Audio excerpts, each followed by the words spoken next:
Olá você, seja bem-vindo ao Ideias Radicais, o meu nome é Rafael e este é o quarto vídeo da nossa série sobre as 6 lições do Ludwig von Mises, o livro dele, As 6 Lições, que vai ter 6 vídeos, olha só, e esse é o quarto vídeo, adivinha de qual lição que é a quarta lição, claro, sobre inflação. Se você quer ver mais, tem uma playlist com esses vídeos, esse é o quarto vídeo, mas o link da playlist vai estar na descrição. Os primeiros vídeos são capitalismo, socialismo e intervencionismo, agora nós vamos falar sobre inflação. E links para você ver o livro e tudo mais vão estar lá na descrição para você procurar direitinho.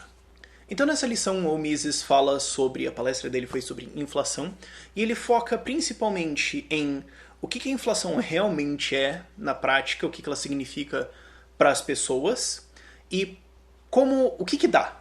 Se você adotar uma política inflacionária, no que vai dar isso, e também por que governos preferem políticas inflacionárias a políticas mais confiáveis, mais estáveis, mais transparentes de se financiar. Ele começa dizendo basicamente teoria de oferta e demanda sobre dinheiro. Isso eu já abordei em alguns outros vídeos, mas em vários outros vídeos sobre inflação, mas em alguns dessa série mesmo. Mas pensa em oferta e demanda. Ele fala se caviar não fosse escasso, ele não fala escasso, né? Esse é o termo economês, mas ele fala se tivesse muito mais caviar, se fosse uma coisa muito mais fácil de se encontrar, caviar não seria caro, não teria valor, seria muito mais barato. A mesma coisa vale com dinheiro. Se você tem mais dinheiro na economia, mais notas, mais cédulas, mais moedas, mais qualquer coisa, ele vai valer menos. Se ele vale menos, você precisa de mais unidades desse dinheiro para comprar os mesmos produtos. Então o preço deles vai subir. Se todo mundo tem agora mais dinheiro, o preço de tudo sobe teoricamente em proporção, e ok, a unidade das coisas mudou, mas as pessoas têm o mesmo poder de compra que antes. O problema é que é praticamente impossível você ter isso de maneira homogênea, de todas as pessoas ao mesmo tempo, praticamente impossível. E o que ele cita é um exemplo histórico, por exemplo, quando a Espanha e Portugal começaram a saquear a América Latina, saquear o ouro e a prata das populações indígenas, dos incas, dos maias, etc., e levar isso para a Europa, e você teve uma inflação de preços. Agora, essa inflação foi mais concentrada, foi mais benéfica para a Espanha e para Portugal. Por quê? Porque eles tinham essas moedas. Mas os países ao entorno dos países com que eles negociavam não se beneficiaram tanto. Mas você via uma alta de preços. E na época você não tinha nem a moeda fiduciária, a gente vai entrar nisso. Mas a moeda hoje, como a gente tem papel, não era de uso comum. Mas mesmo assim você teve uma inflação de preços. Por quê? Porque tinha mais daquilo que era usado para ser moeda, que é ouro e prata. Se você tivesse que minerar, a quantidade que entra, proporcional à quantidade que tem, é relativamente pequena. Agora, quando o cara volta com um galeão inteiro cheio de ouro para a Espanha, a festa vai comer.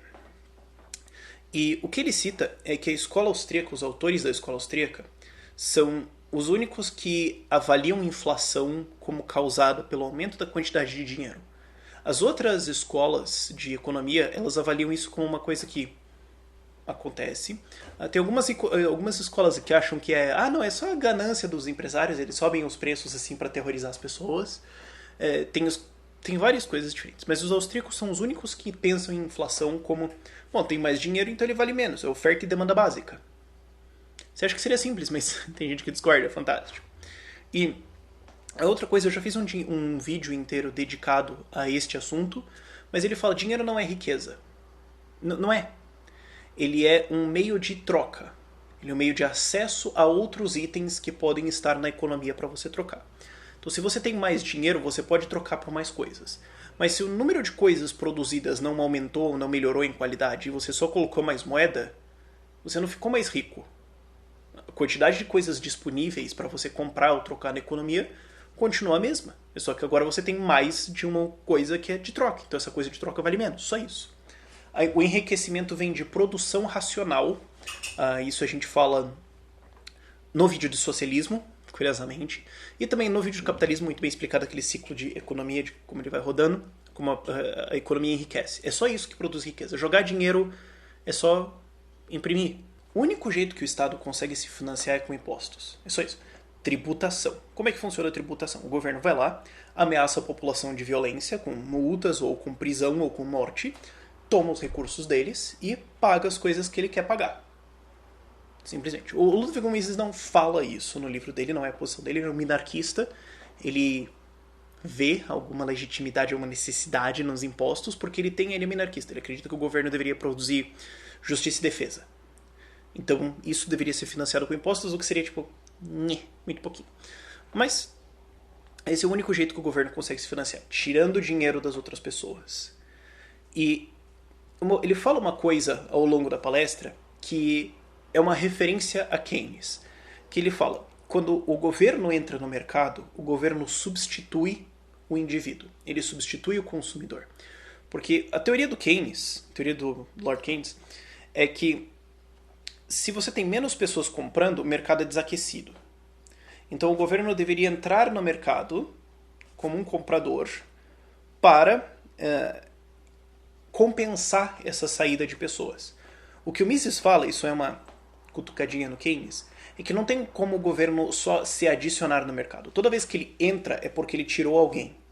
Toda vez que ele entra comprando com o dinheiro que ele pegou de alguém. Toda vez que ele entra pagando, ele paga com o dinheiro que ele te tomou de outra pessoa. Não tem como o governo entrar, adicionar-se. Ele substitui, ele tira alguém e entra no lugar. É futebol. Um jogador entrar, outro tem que sair. E é assim que o governo opera. Só que aí o governo encontra um outro jeito de se financiar. É um jeito mais politicamente cômodo. É um jeito mais fácil de você entrar e operar, que ao invés de você tributar as pessoas e tirar a propriedade delas, você desvaloriza a propriedade delas sem elas perceberem. Que é a inflação. A gente já abordou isso, ele já abordou isso na palestra anterior dele, que é a 3, que é sobre intervencionismo. Que ele fala do Dioclésio, da Revolução Francesa, sobre governos que imprimiram dinheiro para pagar suas contas, só que eles não sabiam que isso gerava inflação. Sabendo ou não sabendo, o governo pode fazer isso. Ele pode falar, olha, a gente pode, ao invés de tirar das pessoas e daí dar problema, porque elas acham que é imposto, a gente imprime aqui, vai desvalorizar o dinheiro delas, mas elas não veem isso. A gente imprime aqui, paga essas pessoas, paga as nossas despesas aqui, e as pessoas vão ter um dinheiro desvalorizado aqui, mas elas não notam, elas não percebem esse fenômeno. Então a revolta da população é menor por um tempo se a gente não fizer isso muito. Com o tempo eles sacam que a gente está fazendo isso. Com o tempo as pessoas podem sacar, mas o governo não está tributando, mas ele está pagando tudo, está fazendo toda essa farra, quer dizer que ele está imprimindo. Eles notam que os preços das coisas estão subindo, porque agora pessoas estão recebendo dinheiro que previamente não existia, elas estão comprando, os preços sobem e a galera saca, pera. Então isso funciona por um tempo, isso funciona em pequenas quantias. O que o Mises discute ao longo dessa palestra é como isso é feito e o que acontece quando isso é mantido por muito tempo. Como eu abordei no começo, como eu mencionei, não tem como você ter inflação para todas as pessoas o tempo todo. Não tem como você imprimir e distribuir dinheiro para todas as pessoas. Porque se você fizesse isso, não ia importar, porque os preços iam subir de acordo e tudo ia se cancelar. Por isso que não tem sentido você querer imprimir dinheiro para salvar a economia. Isso não existe. O problema é que quando o governo imprime e paga, quando ele faz esse jeito desviado, gerando inflação para pagar suas despesas e não ter que tributar a população para fraudar o sistema financeiro do país, ele cria um desbalanço temporal. Essa é mais ou menos a expressão que o Mises usa. Porque tem uma diferença entre quem está recebendo e quem está vendo o aumento de preços. Eu já dei esse exemplo em alguns outros vídeos, mas qual que é o exemplo que o Mises dá? Ele fala, a pessoa que recebe primeiro, ele fala, por exemplo, numa guerra, numa fábrica de munições. Se o governo ele está numa guerra, e ele mostra ao longo do vídeo, da palestra dele, ele cita como a guerra incita a inflação, porque é uma situação em que o Estado realmente precisa se manter, ele está em guerra, e ele precisa pagar as coisas. Então ele, ao invés de recorrer à tributação, e ele precisa do apoio da população, ele simplesmente imprime. Porque é uma guerra, ele sobrevive e depois ele vê o que ele faz. Então, uma guerra é um exemplo. Ele fala numa guerra, o governo imprime dinheiro e paga a fábrica de munições. Porque ele precisa de munição, ele precisa de armas, ele precisa de munições. E o cara que é o dono da fábrica de munições, ele pensa, tô gostando. Pra mim tá legal, eu tô recebendo esse dinheiro, aí eu recebo lá, vou lá no mercado, faço a festa, porque eu recebi mais dinheiro do que tem, a quantidade de dinheiro na economia aumentou, e eu que recebi primeiro. Olha que legal. Então eu vou lá no mercado e compro coisas. Eu compro matérias-primas, não só ele no mercadinho, as coisas dele, mas a empresa dele compra matérias-primas, paga salários mais altos, porque ele pode, compra matérias-primas, mexe no mercado e tudo mais, e isso puxa recursos. Como ele é o primeiro chegando, ele pode pagar mais. Agora, o segundo que chegar se ferrou. Porque o segundo que chegar, fala, ué, o preço que eu comprava antes era 60. Aí o cara fala, não, mas é que chegou o cara lá da fábrica de munições, comprou tudo, aí eu tô segurando esse estoque aqui, mas eu sei que ele vai chegar comprando também, então não é 60 não, é 70. Por quê? Porque o cara tá comprando. Eu vendo a 60, eu vendo a 70, por que eu vou vender a 60? Se o cara tá pagando. Por quê? Porque ele tem dinheiro. Por quê? Porque o governo imprime e dá pra ele. Que cliente legal que eu tenho. E aí você tem uma complicação. A outra complicação é que também essa fábrica vai pagar os funcionários. Os funcionários vão ter salários. Ah, que legal. Ah, puta festa. Aí eles vão lá no mercado, compram um monte de coisa. Eles vão, enchem a cara de cerveja e gastam bastante. Essas pessoas têm mais dinheiro. Eles são os primeiros recebedores. Agora, as pessoas que vão consumir as mesmas coisas que eles depois são prejudicadas. Por quê? Porque eles já zeraram estoques, eles já reduziram estoques, eles já forçaram uma alta de preços por maior demanda. Então, o segundo que chega ali para pagar, fala, peraí, não, mas eu não recebia mais, ninguém que eu conheço que recebia mais. Não, mas a galera da fábrica de munição, ela fez o rapa, cara. Então agora o segundo estoque que vem vai vir mais caro, porque, né, acabou rápido. E conforme você tem o cara que recebe primeiro, o cara que recebe segundo, porque o dono do mercadinho vai receber em segundo. Ele vai receber o dinheiro, que ele tem o mercadinho do lado da fábrica de munição, todo mundo vai lá. Então ele vai receber em segundo. Agora, os fornecedores dele, os caras lá embaixo da cadeia, os últimos a receber, vão ser os últimos a receber esse dinheiro extra impresso pelo governo e distribuído entre as pessoas, mas eles vão ter que pagar os preços altos que os outros geraram. Então, se os outros geraram uma inflação de 10%, o primeiro, para ele, tanto faz. Ele ganhou, porque ele tinha mais dinheiro do que ele deveria ter. Então, ele saiu ganhando. O segundo e o terceiro, empatou. Todo mundo abaixo se ferrou. O último na cadeia, o último cara que recebe dinheiro lá na cadeia produtiva, ele vai pagar a inflação de 10%. Ele tomou, na prática, um corte no salário dele de 10%. Só que ele não viu. Ele não notou. Você não nota que o preço do tomate subiu de 3,50 para 3,65? Para 3, nesse caso seria 3,85. Ele não... Pô, é só uma subidinha. Agora, quando tudo sobe 10%, ele fala, putz, espera aí, perdi meu salário, cara. Só que as pessoas não notam isso. Hoje a gente nota isso. Hoje, em 2015, as pessoas já estão cientes disso em países que passaram por muita inflação. Mas, quando ele estava dando essa palestra em 1950, fim de 1950... algumas pessoas não sacavam esse fenômeno ainda. O que está acontecendo?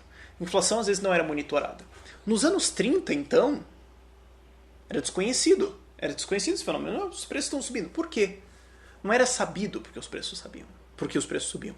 Então as pessoas não percebiam que elas estavam tomando esta fraude. E o que ele cita é que as duas profissões que mais se ferraram são clérigos e professores. Porque o clérigo, ele não pensa, né, o sacerdote, o homem do clero, ele não pensa em dinheiro. Então ele demora para sacar que, peraí, eu estou perdendo dinheiro. Então os pagamentos a eles, os custos dos serviços de sacerdotes, de religiosos de maneira geral, demoram a se ajustar. E o outro é o professor. Porque o professor está lá no final da cadeia produtiva. Ele é o cara que ensina lá no fim. Esse cara, até ele sacar, até as escolas e as universidades sacarem o que está acontecendo e subirem o salário dos professores, pode demorar 1 ano, pode demorar 2 anos, pode demorar 3 anos. E nesses 3 anos você perdeu 30% do seu salário. O número continuou o mesmo. Você continua recebendo, sei lá, 1.000 florins. Mas você não percebeu que agora eles compram o equivalente a 700. 3 anos atrás. Aí você fica meio, pera, eu ganho a mesma coisa, mas não dá pra fazer, pô, agora de repente tô com dificuldade de pagar o aluguel, mas... Ué, isso é mais difícil de perceber se for tipo 2, 3% ao ano. Porque às vezes poderia passar uma década até alguém sacar. E nessa década você perdeu dinheiro. Na prática você tomou um imposto que foi aquela coisa do Bastiel, que se vê o que não se não vê. O que não se vê. O que se vê o que não se vê. Quem ganhou foi o cara que primeiro recebeu, no exemplo desse do Mises, lá da fábrica de munição. E a inflação é fácil de fazer. Por quê? Porque o governo, o monarca, o presidente, o primeiro-ministro, ele manda no Banco Central. Então ele puxa o telefone lá e fala, ó, imprime. O Banco Central fala, sim, chefe. Não é que nem coletar impostos, que você tem que passar uma lei, levar os coletores à população, ver se eles não estão sonegando, ter as perdas de pagar os salários dos caras. É um saco fazer isso.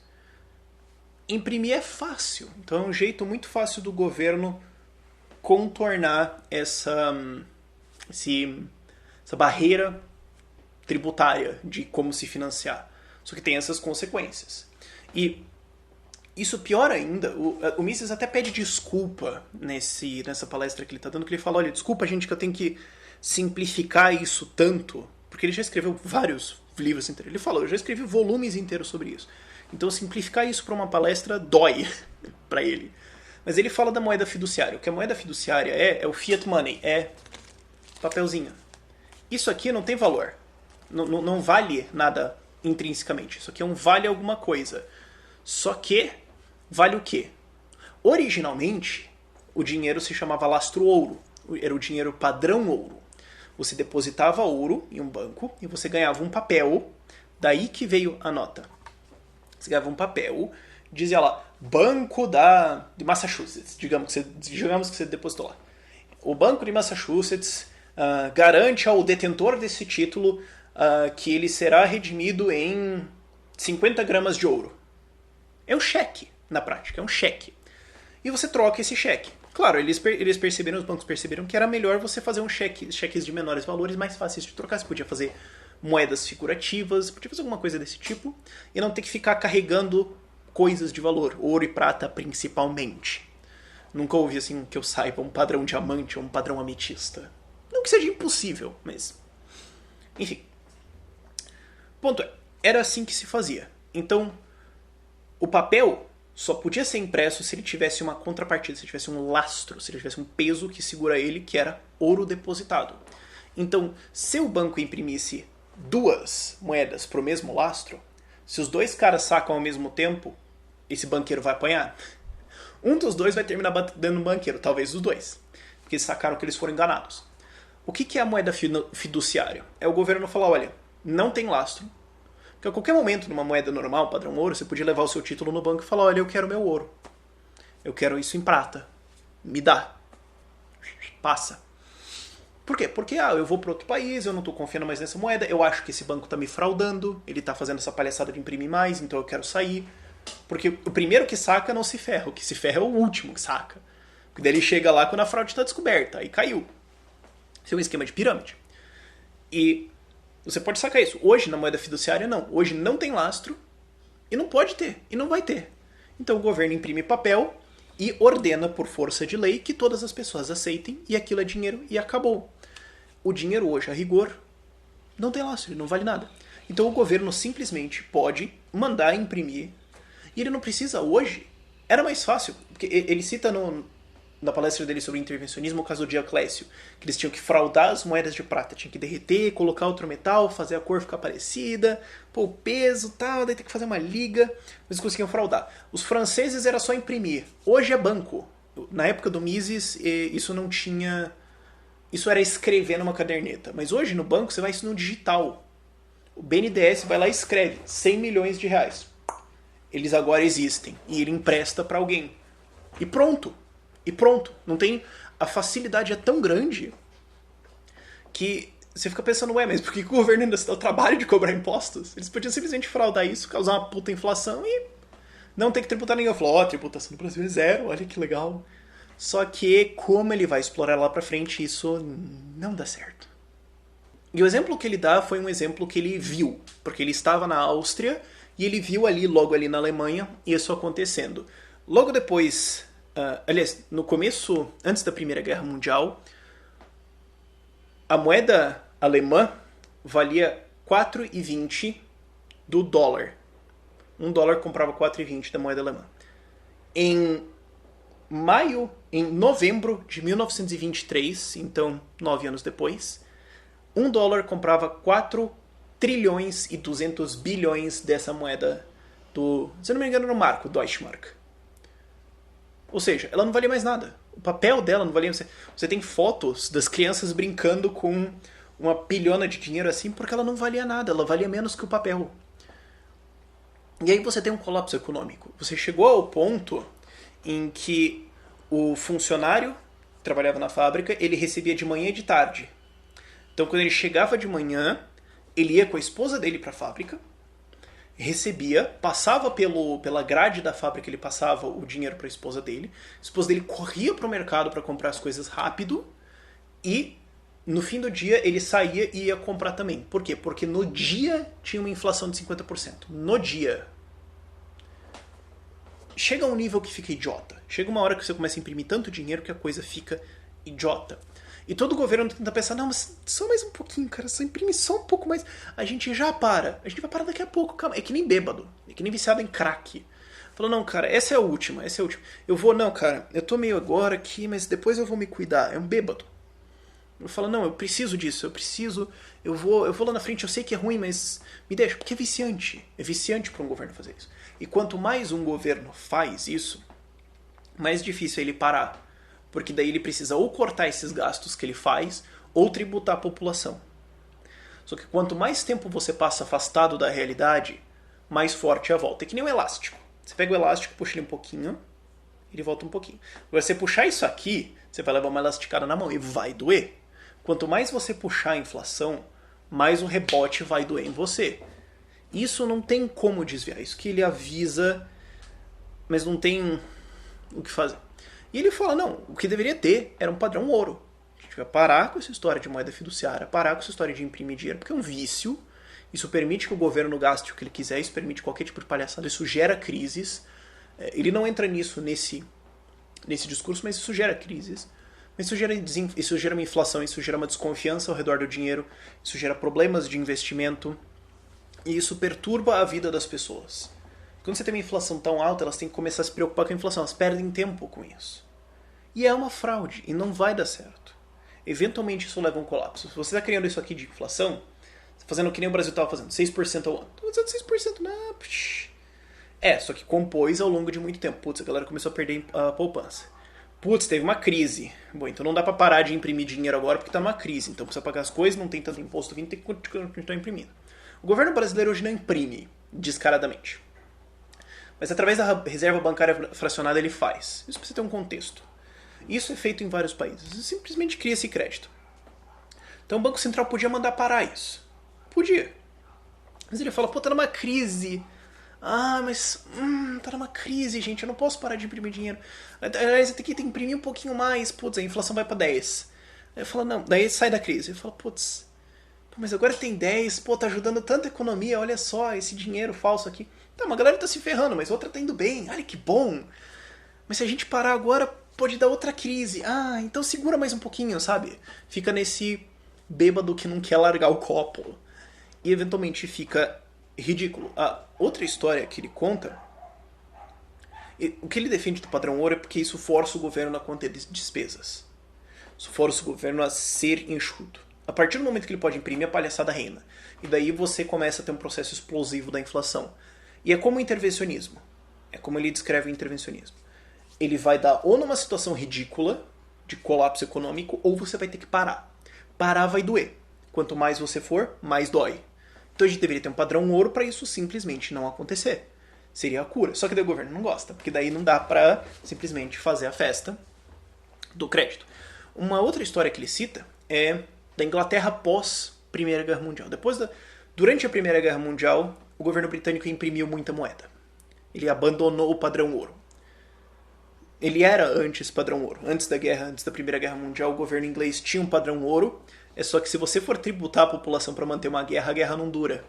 Porque a galera não quer ir pra guerra, eles não querem morrer, não gostam de tiroteio e não gostam de pagar imposto. Então se o governo quer manter a guerra, ele tinha que largar o padrão ouro e ir pra moeda fiduciária. O que é um dos motivos, aliás, porque a moeda do padrão ouro promove paz. Mas enfim.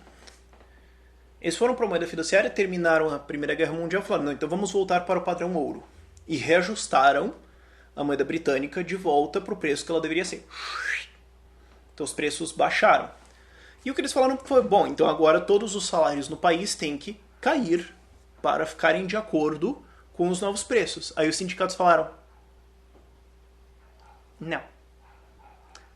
A gente exige um salário muito mais alto do que ele deveria ser e dane-se. E a gente não quer saber dessa história. A gente vai ter salário alto sim e dane-se a economia, dane-se a realidade. Realidade é opcional. Isso é a posição geral de um sindicato. E o que aconteceu?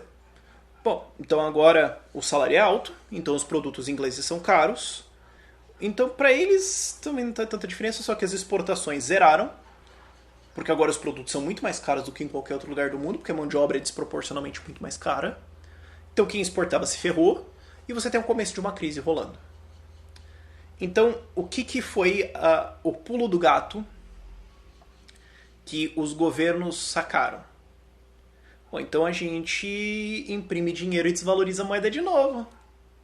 Porque se os caras não querem aceitar um corte do salário, que seria só um reajuste, não era um corte. Era, ó, a gente estava na moeda aqui. A gente inflacionou antes da guerra. Preços, salários. Guerra. Tá bom, terminou a guerra, preços. Gente, voltem os salários. Aí o sindicato falou, não. É óbvio que dá errado. Então o que a Inglaterra fez e outros países fizeram também? Tá bom. A gente vai desvalorizar a moeda. A gente vai desvalorizar o valor da Libra, do Penny. A Tchecoslováquia ele cita, fez isso 2 vezes em 18 meses. A França fez isso. Aí, o que aconteceu? Nas primeiras vezes funcionou, mas depois os sindicatos sacaram. Falaram, não, peraí, isso é uma fraude em cima da gente. A gente está tomando um corte de salário. Então, eis o que foi proposto. Foi feito que, quando a moeda fosse desvalorizada, o salário deles teria que subir em igual proporção. O que efetivamente mata esse jeito de fraudar o salário deles. E depois, isso que é engraçado, todo mundo acha que o Keynes foi revolucionário. Não, ele chegou quando a festa já acabou. Quando a festa já tinha acabado, o Keynes chegou com o livro dele. É engraçado esse fato. A gente confunde, né? A gente acha que ele foi o gênio que embasou isso tudo. Não. Quando tudo já era feito, ele escreveu um livro sobre isso, todo mundo acha que foi uma teoria nova. Mas aí ele chegou com o livro dele falando, olha, eu tenho uma proposta. A gente pode ter desemprego e uma moeda padrão ouro. Chato, né? Ou a gente pode inflacionar muito e o desemprego cai. Claro, vai ter inflação. Aí vai ter uma inflação aí todo ano. E ele criou, como o Mises aponta, uma falsa dicotomia. Ou você tem inflação, ou você tem emprego. Aliás, se você tem um padrão ouro, ou você tem inflação, ou vai ter desemprego. Se você tiver padrão ouro, vai ter desemprego, porque vai ter salários altos, daí não dá certo. E se você tiver moeda fiduciária, você vai imprimir um monte, vai gerar empregos, mas daí vai ter uma inflação. O que não é verdade. Você vai ter que ajustar isso. Você vai ter que deixar o mercado livre ajustar essas duas coisas e os salários estarem mais de acordo com os preços. O problema é quando um sindicato age com proteção governamental.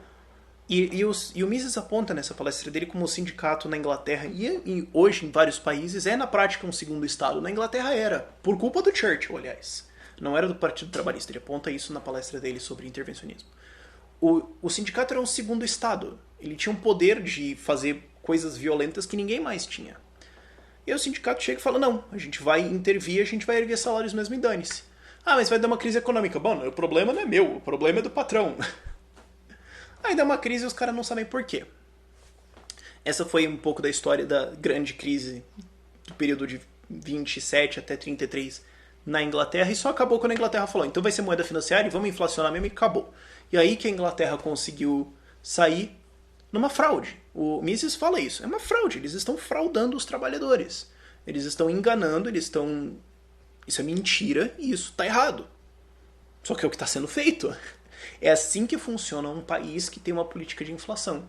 É só que politicamente é muito cômodo se fazer isso. Então se mantém essa política. É importante entender que é uma falsa dicotomia.